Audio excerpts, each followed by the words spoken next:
আসসালামু আলাইকুম সবাইকে। আশা করি আল্লাহর রহমতে সবাই অনেক ভালো আছেন। ইমেল টেমপ্লেট ডিজাইনের নতুন আরেকটি পর্বে সবাইকে স্বাগত জানাচ্ছি। আজকের এই লেসনে আমি নতুন আরেকটি ইমেল টেমপ্লেটের কিছু অংশ আপনাদেরকে ডিজাইন করে দেখাবো। আমি অলরেডি একটি ডিজাইন সিলেক্ট করে রেখেছি। এই সেই ডিজাইনটি। এখান থেকে আমরা এই যে ট্রান্সপারেন্ট টেক্সট গুলো আছে, এটা কিভাবে আপনারা ক্রিয়েট করতে পারেন, সাবজেক্টের পেছনে এবং সামনে যে ট্রান্সপারেন্ট যে টেক্সট গুলো আছে সেটা কিভাবে করতে পারবেন, এই জিনিসটাই আমি দেখাবো। দেখে মনে হতে পারে অনেক কঠিন, বাট আমরা কয়েকটা ক্লিকের মাধ্যমে এই জিনিসটা করতে পারি। সেটা আমরা ফিগমাতেই করব এবং ফিগমাতে খুব সহজে এই জিনিসটা করা যায়। তার জন্য আমরা প্রথমত এইটুকু অংশ আমি স্ক্রিনশট নিব এবং ফিগমাতেই সেটা করব। আমি এইটুকু অংশ স্ক্রিনশট নিলাম, এটাকে কপি করে ফেলবো, চলে যাব ফিগমায় এবং এখানে আমি এইটুকু অংশ রেখে দিব। রাইট ক্লিক করে পেস্ট হিয়ার। ওকে, তো এখন এই এইরকম সিমিলার একটি ইমেজ আমরা কালেক্ট করব। আমি অলরেডি সেটা করে রেখেছি যাতে সময় তাড়াতাড়ি হয়। সেটা আমি গ্যালারি থেকে এটা কালেক্ট করে রেখে দিব, এখানে এই জায়গাটায় রাখলাম। ওকে, এবং এটাকে একটু ছোট করে নিব যাতে করে আমাদের যে টেমপ্লেটে আছে সেটাতে এটা সুন্দরভাবে বসে। ওকে, তো তার আগে একটা জিনিস আমি বলি আপনাদেরকে, আপনারা দেখে হয়তো বুঝতে পারবেন। এখানে যেই লোকটি আছে সেটা টোটালি আলাদা একটা ইমেজ এবং পিছনে একটি সলিড ব্যাকগ্রাউন্ড দেওয়া হয়েছে গ্রেডিয়েন্টের মধ্যে। এরকম ডিজাইনের ক্ষেত্রে আমরা এই প্রসেসটা ইউজ করব, বাট যদি কোনো ব্যাকগ্রাউন্ডের ক্ষেত্রে হয় তখন কিন্তু আমাদেরকে সেটা ফটোশপ দিয়ে করতে হবে আর কি। তো এই জিনিসটা একটু বুঝবেন। যেহেতু আমি এখানে জাস্ট একটি সাবজেক্ট নিয়েছি, আমি এটাকে আগে ব্যাকগ্রাউন্ডটা রিমুভ করব। যেহেতু একটি ব্যাকগ্রাউন্ড না, সেক্ষেত্রে আমাদেরকে এটার ব্যাকগ্রাউন্ডটা চেঞ্জ করতে হবে এবং আমাদের একটা সলিড ব্যাকগ্রাউন্ডে ফ্রেমে রাখতে হবে। ঠিক আছে, তো এটাকে আমরা রিমুভ করব ব্যাকগ্রাউন্ডটা। তার জন্য একটা প্লাগইন রান করব। এখান থেকে প্লাগইনে যাব এবং আইকনিক ব্যাকগ্রাউন্ড রিমুভার এটাতে ক্লিক করব। তাহলে কিন্তু এটা রিমুভ হয়ে যাবে। একটু সময় নেবে, বাট রিমুভ হয়ে যাবে। তো দেখতে পাচ্ছেন এই ইমেজের যে পিছনের যে অংশটুকু টোটালি রিমুভ হয়ে গেছে। এখন আমাদের কাজ ইমেল টেমপ্লেটের যে সাইজটা আছে সেই সাইজে একটা আমরা ফ্রেম নিব। এটাকে এখানে ক্লিক করব 600। আচ্ছা, সো এটা পেয়ে গেলাম, একটা ফ্রেম নিলাম।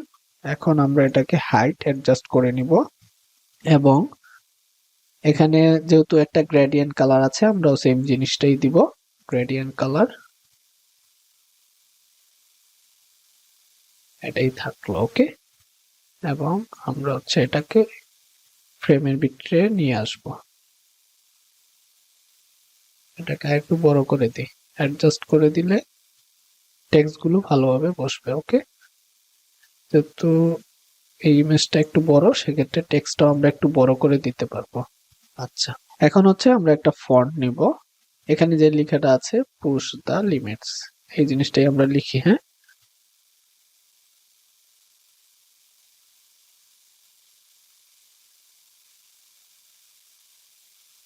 এটাকে আমরা ফ্রেমে নিয়ে আসি।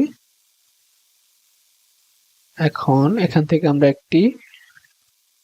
আগে এটার সাইজটা একটু বাড়ায় দিই, 128 করে দিলাম। এখান থেকে এটার একটি ফন্ট নিব। আচ্ছা, এটা দেখি।